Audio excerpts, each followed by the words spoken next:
Всъщност, честно казвам, ми е тъжно, че Габрово е някакси по-пуст град, по-тъжен, сив, без много млади хора.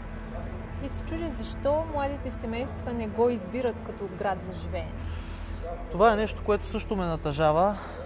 За съжаление, едно от главните причини е липсата на работни места, на перспективи за развитие в града.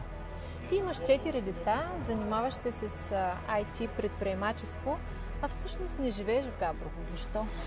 Точно така. Много бих искал всъщност да живея в Габрово, защото Габрово е един прекрасен град.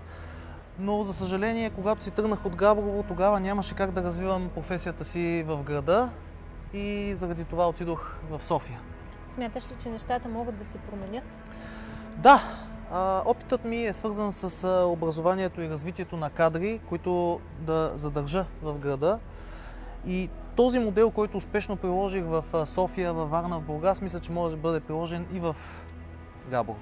А чия е водещата роля, за да се превърне един град в процъфтяващ и младите хора да искат да живеят тук?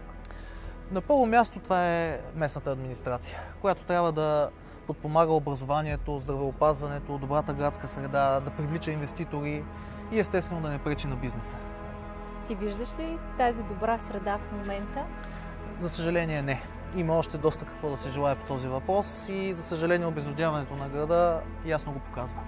Пожелаваме си тогава да се променят нещата и от тук нататък много млади хора, като теб и твоето семейство, да идват в Габрово, защото тук ще срещнат една истински квалифицирана, експертна, прозрачна, ефективна и подкрепяща общинска администрация. Дано наистина. Пожелавам ви успех!